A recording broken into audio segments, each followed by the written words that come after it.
It was past midnight, a lonely highway outside Memphis. Headlights cut through the summer haze. A black limousine slowed, then stopped. The back door opened. Elvis Presley, white shirt open at the collar, stepped out. On the shoulder, a woman clutched a paper bag and a broken-down Buick. Before we dive in, if stories of unexpected kindness inspire you, stay with me to the end. Elvis didn't just stop that night, he left her with something she'd never forget. The sound came first, a sharp hiss that cut through the still night air, followed by the slow, tired cough of an engine giving up. The Buick rolled to a stop on the narrow shoulder of a two-lane Tennessee highway, somewhere outside Memphis.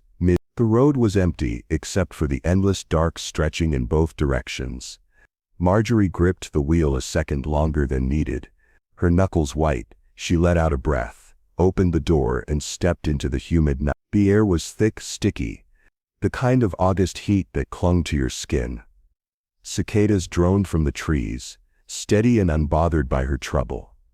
In her arms, a brown paper grocery bag sagged slightly. A carton of milk was already warm. The loaf of bread had a dent where the bag had pressed against the steering wheel. She set the groceries carefully on the roof of the car and lifted the hood. Steam curled into the night air, smelling faintly of metal and overheated oil. From down the road, headlights swept the asphalt, a car approaching. She waved an arm, hopeful, but the vehicle roared past, red taillights shrinking to dots before vanishing over the next rise.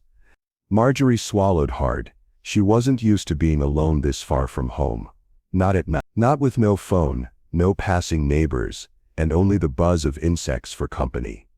She pulled her sweater tighter around her shoulders and glanced at the grocery bag.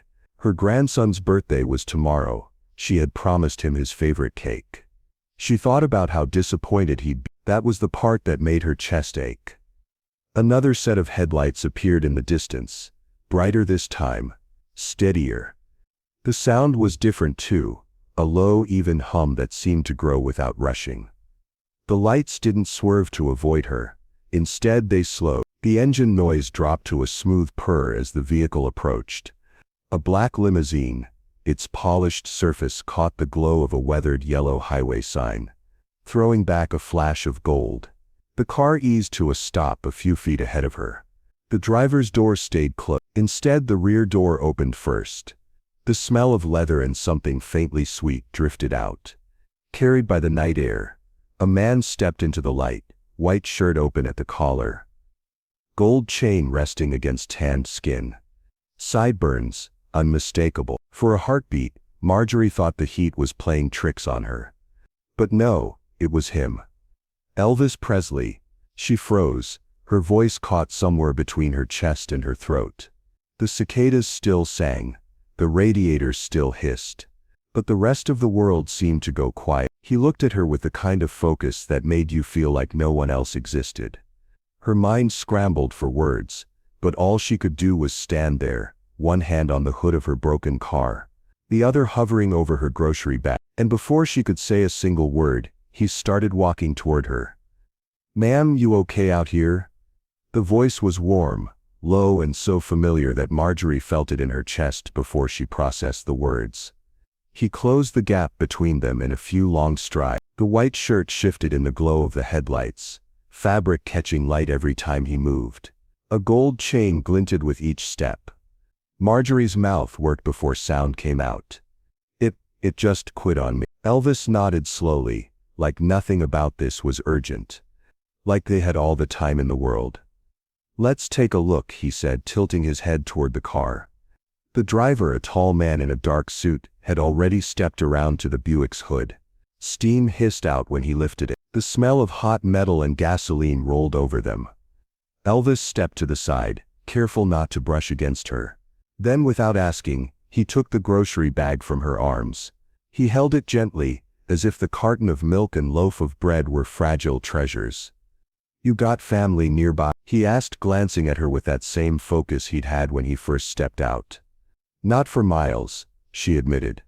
"Closest would be my sister in Jackson." He took that in, eyes narrowing slightly, not in suspicion, but behind them 2 18-wheelers slowed as they passed. their drivers craning their necks to catch a glimpse of the man on the shoulder. One honked twice, a short knowing salute. Elvis didn't wave back. He kept his attention on her. "Then I guess," he said, voice even but decisive, "you're riding with me tonight." It wasn't a question. She blinked, unsure if she'd heard him right. "Oh, it's no trouble," he interrupted softly. "Not leaving you out here like this." The driver closed the Buick's hood and gave Elvis a small nod. Whatever had failed under there wasn't going to be fixed on the roadside. Elvis shifted the grocery bag to one arm and gestured toward the limousine. The rear door was still open, the interior light casting a warm golden glow against the dark. Marjorie hesitated. She could feel the warm air escaping from inside the car. Smelled a faint mix of leather and something spicier, cologne. Maybe sandalwood. Elvis waited, no pressure in his stance, only patience. The cicadas hummed, a faint breeze rustled the trees. She took a step toward the open door. Then another. When her hand touched the edge of the doorframe, she realized she was about to sit in a place most people only ever saw from the outside, and next to a man the whole world knew. The door shut with a soft, heavy thud, sealing out the night and pulling her into another world. White leather seats stretched across the back, smooth and cool under her fingers. The air was soft, carrying a faint cologne, sandalwood with a trace of something sweet. Elvis slid in beside her, not across, close enough that she noticed the slight wear on his ring. The driver pulled away, the road outside melting into streaks of light through the tinted glass. "You headed home?" he asked, voice casual, as if picking up a conversation they'd been having for years. Marjorie nodded. "Was coming back from town. My grandson's birthday tomorrow. Got his favorite cake mix." Elvis smiled, the kind of smile that landed softer than a handshake. Birthdays should be special. For a moment, neither spoke. The hum of the engine filled the quiet. Outside, neon signs floated past in fragments. A diner's pink glow, the red block letters of a gas station, the pale green of a roadside motel. Marjorie's fingers brushed the armrest, like she was making sure this was real. Every so often, she glanced at him, still half expecting to wake up. Midway down the highway, the limo slowed. The driver eased off at a small roadside cafe, its windows glowing against the dark. A sign above the door read simply, "Open." Elvis stepped out first, holding the door for her. Inside, the smell of coffee and fresh pie hung in the air. The waitress froze mid-step, recognizing him, but he gave a quick nod that said, "Don't make a fuss." They slid into a booth. Elvis ordered without looking at the menu. 2 slices of pie, 1 apple, 1 chocolate. The waitress, still flustered, poured coffee into thick ceramic mugs. Marjorie took a bite of the apple pie, then the chocolate. Elvis grinned. "See, can't choose. Best to have both." They didn't talk about his music or movie. He asked about her family, where she grew up, the first car she ever drove. She found herself telling him things she didn't expect. Little pieces of her life that didn't usually make it into small talk. When the plates were clean, he paid in cash, leaving a tip that made the waitress's eyes widen. Back outside, the air had cooled. The limo door opened again, that warm golden light spilling into the night. They climbed back in. That's when she saw it, a small box, sitting on the seat where she'd been before. She was sure it hadn't been there earlier. It was wrapped in plain white paper, tied with a thin gold ribbon. She glanced at Elvis, but he just smiled and nodded toward it. "Go on, open it." Her hands trembled as she pulled the gold ribbon loose. The paper came away easily, revealing a small velvet-covered box. She glanced at Elvis again, half expecting him to explain. Instead, he just leaned back, watching her reaction. Inside, resting on black satin, was a delicate gold locket. The surface was smooth, with a tiny hinge on the side. She opened it and found a folded slip of paper tucked inside. "For the birthday boy from a friend." The words were written in a bold, slanted hand. Marjorie blinked hard. "You didn't have to."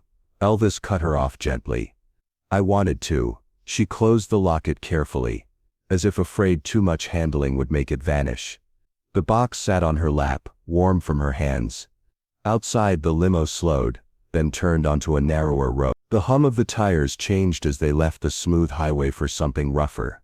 She recognized the bends and dips in the lane before she saw her own mailbox. The porch light of her small farmhouse flickered once, then steadied. The driver eased the limo to a stop at the edge of her gravel driveway. The crunch of stones under the tires was louder than the engine. Elvis stepped out first, holding her groceries in one arm and offering the other to help her down. His hand was steady, warm. They walked together to her front porch. The night smelled of cut grass and the faint tang of rain in the air. A moth beat against the bulb above the door. He set the grocery bag inside her doorway, placing it with the same care someone might handle a fragile instrument. Marjorie tried to speak, to thank him in a way that would match what he'd done, but the words tangled.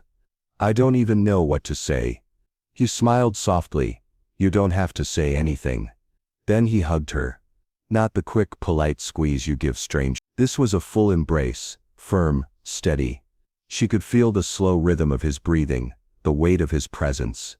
It lasted just a moment longer than she expected. Long enough for her to believe it meant something. According to how she later told it, he leaned close and said, almost in a whisper, "Never think you're alone on the road." When they stepped back, there was no awkwardness. Just a shared stillness, like both understood they wouldn't see each other again.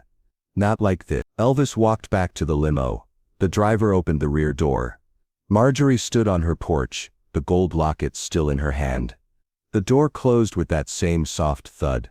The limo's taillights flared red, casting a glow on the gravel before fading into the dark curve of the lane. She stayed there until the sound of the engine was gone, replaced once again by the chorus of night insects.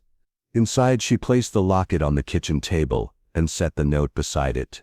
She stared at them both, wondering how something so unexpected could fit so perfectly into her life. But a week later, something else would arrive, something that proved this night was only the beginning. It came on a Wednesday morning, a week after the night on the highway.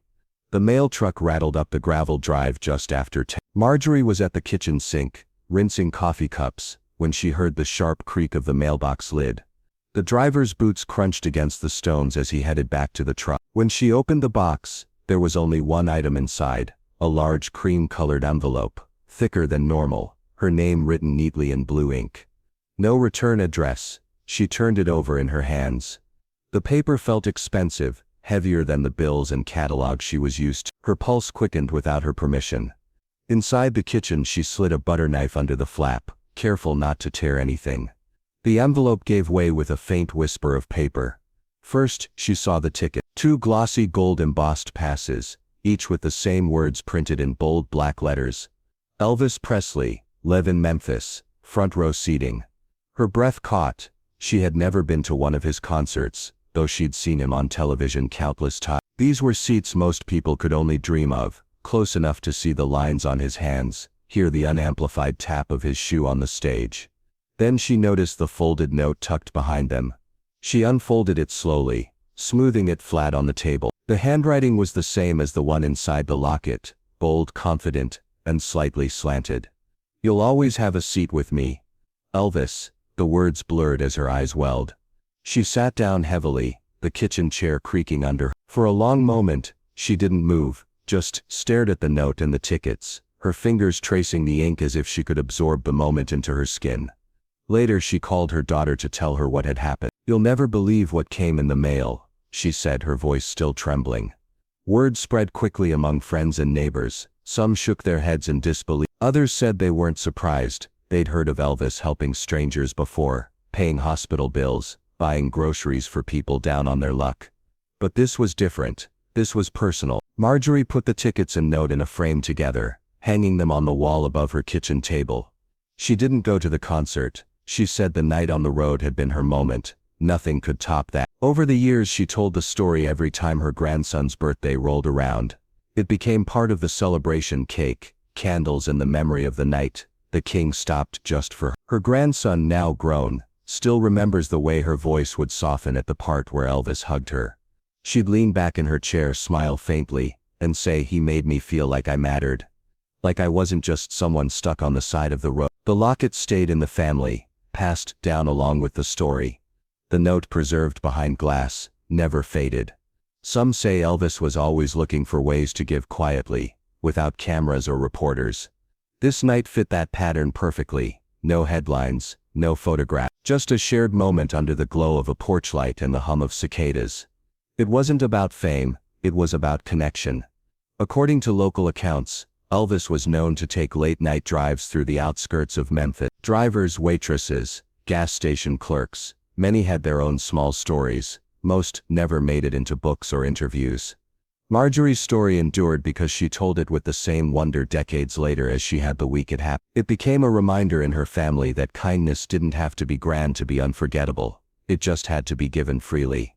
One night's inconvenience became a lifetime memory because someone chose to stop. If this story moved you, share it with someone who believes kindness can stop the world for a moment. And tell me in the comments, if you had one unexpected car ride with Elvis, what would you say to him?